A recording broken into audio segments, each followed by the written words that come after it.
What's going on, everybody? It's your boy One Take Wonder coming at you with a review how to don't do to save you time, money, frustration, and a receding hairline. So the video today is going to be a little bit different.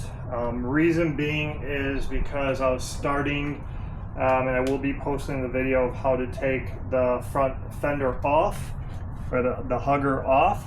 But to get it back on was very difficult with everything you'd encounter. So I had so much video that it just, to be honest with you, I was completely wiped out.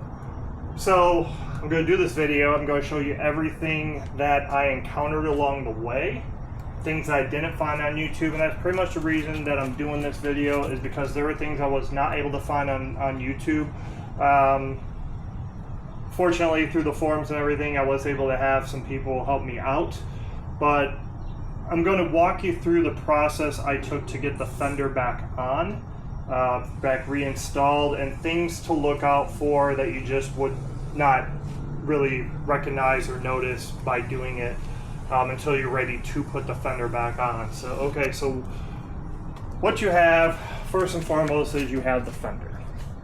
Okay, so what I did initially was, and I have put this fender on and removed it probably about a half a dozen more times trying to get it to fit correctly.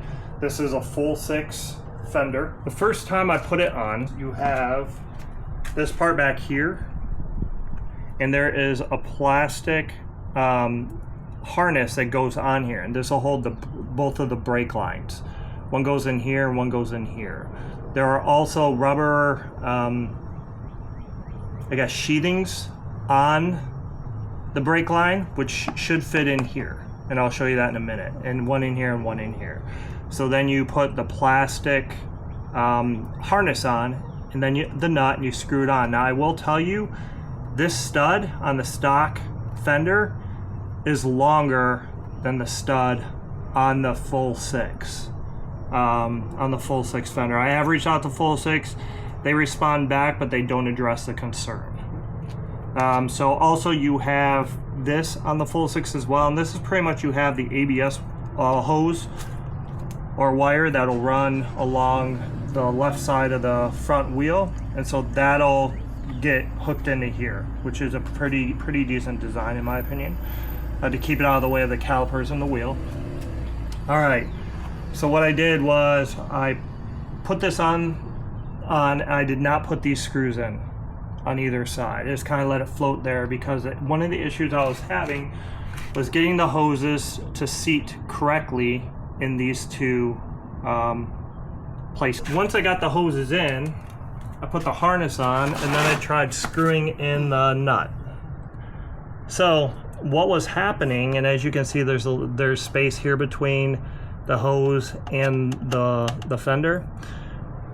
But what was happening is this line, this brake line, would go up against the fender, and it wasn't just like sitting there, it was laying against the edge. And so I took some duct tape, or excuse me, some electrical tape.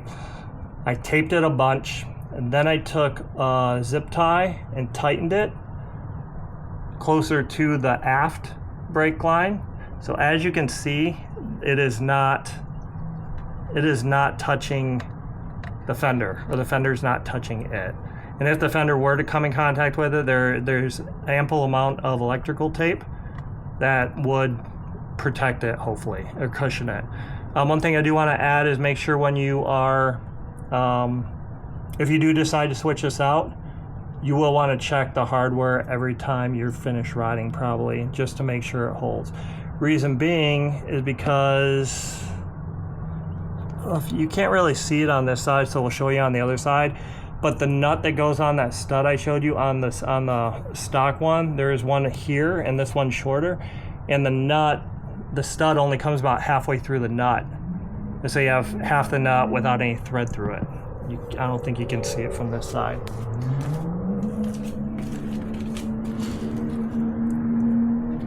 So if you could come back over here, please. So, and I'm going to try and show you as much as I can. Are you able to see the rubber part? So the rubber part's in here. There's a collar on each side and a thin part in the middle. So the thin part in the middle will sit in this area, and then the collar on the sides of it will sit in this area. You can see there's a little bit of a cutout.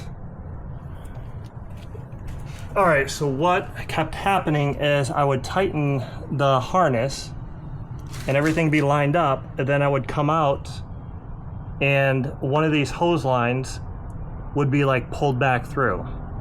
You are able to slide that rubber collar, I guess you could call it, back and forth. It's not real easy. You will have to apply a little bit of pressure and just slide it, but it does slide to try and get it to fit correctly in those holes.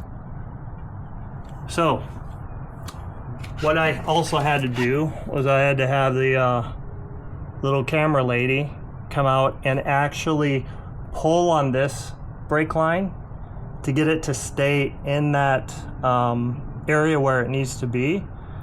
And when I fastened the harness, it remained in place. Now that was last night. So moving forward to today, let's see what happened.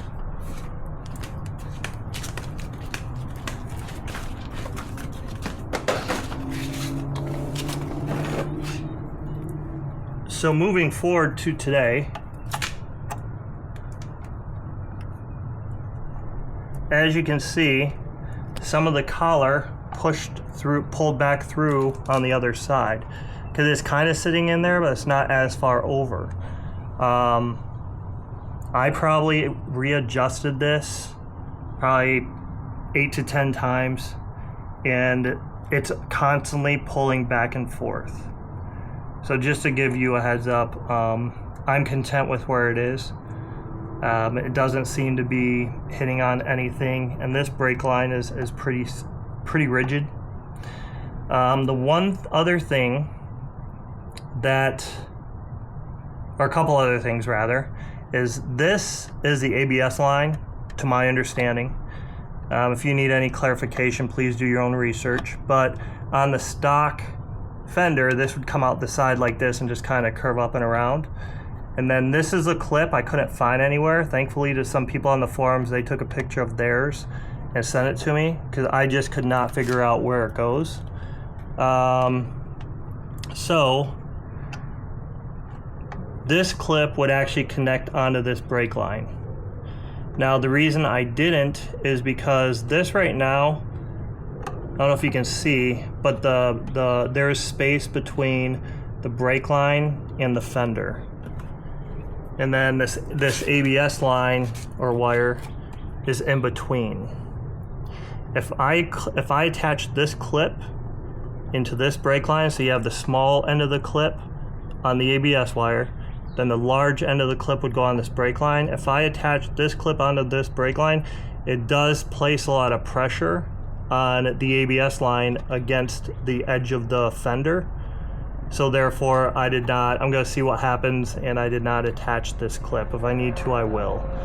But that's why I did not attach the clip. And I actually will probably just take it off. All right. So, this is just like kind of coming out easily, the ABS line. And again, the brake line is setting against it. Nothing's on the edge of the fender, so there shouldn't be any wear. And the ABS line is just like coming straight back and then up into the bike, so there does not appear to be any pressure on the ABS line either. Now again, you will want to check all this when you are finished riding because of how much the bike vibrates. Okay, now getting to the harness, here is the screw. I actually switched it out for a stainless screw, and it's got a locking collar on it. The one that comes with the bike is just black and it does not have a locking collar, but I don't know if you can see this, but none of the threads are coming through the nut. I was able to get down and look up, and they are about halfway through the nut. So what I did was I took there's medium near permanent and permanent, and both the near permanent and medium are blue thread locker. So I took the near permanent blue thread locker, so it's the one between the medium and the advanced, and I put some in the nut. Then I screwed the nut on while holding the harness tight to the fender. And as you can see, this line, the collar stayed, and this one, again, last night it was where it needed to be, and today it pulled it back through the other side. But there does not appear to be any stress or anything on it, so that is good. But so I put some thread locker on this nut just to keep it, hopefully, the threads that are in it secured. And again, I did reach out to Full 6 with no direct addressing of the issue. They'll respond, they just won't respond to your concern. This ABS line on the stock Fender was coming out the side and up, and so this clip was attached to it up here, and then it would be attached to this brake line on the stock one. Before I attached the 4 bolts in the Fender's gonna go on like this. So on the left side, this side, there is this area for the ABS line to keep it out of the way of the rotors and the wheel. So before I putting the bolts in, I just put my hands in and I started, obviously the bolts are in here now, so I can't get my hand in there, but I started at the bottom. The tricky part is going to be this area right here, because each of these clips alternate. You want to make sure that you pretty much take the slack out of it doesn't have to be tight, you just want to make sure it's firm. That's what I did. I made sure when I was, before these bolts were in, with my fingers, just making sure that the ABS line was firm. I'm getting them set, pushing or pulling into those clips. And then when I got up to this corner area right here, I pulled it around so there was slack coming from the bottom and slack coming from the top. And then I went to this one over here and did that one. And then I worked my way back to the back. So this is very tricky because there's only so much slack you have, and you really don't want to snap off any of the clips because they're carbon, I believe, or even plastic. So this was probably very trying, and it took me a few times to figure out the best way to do it. Pretty much, and what I actually may have done was I put the one in down here just to secure it where I needed it. Then I worked on the middle one and this one. But then I went back to this one, made sure that the ABS line was still fairly tight, not tight, but taut.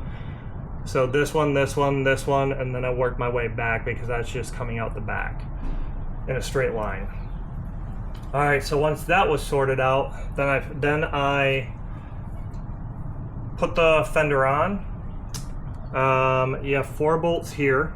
I did use some red thread locker on these because Ducati, when I took them off, Ducati did have red thread locker on them. So I did apply some red thread locker on them. The biggest thing you're going to want to make sure you do or don't do is you want to make sure that when you're screwing these bolts in, you're screwing them in straight. I think it's a 4 that goes in here, an M4. I screwed it in just till they stopped, and that would still allow movement because carbon fiber is very rigid and stiff. So you do need to have it so you can still kind of move it. Once I got everything situated, then I did the 2 screws on one side and 2 screws on the other. If you do have any questions, feel free to leave it below in the comments. Like I said, the reason I'm doing this video, I wasn't going to do it initially, and the reason I'm doing it is because there were things that I was looking for that just would have made the job substantially easier if I could find it online, and I couldn't find it online. So I'm doing this video for you guys in case there are any questions. Well, that's it. I can't think of anything else. So thank you for tuning in. Once again, it's your boy One Take Wonder coming at you with a review, how to, don't do to save you time, money, and frustration, and a receding hairline. Keep the rubber side down, twinkle twinkle.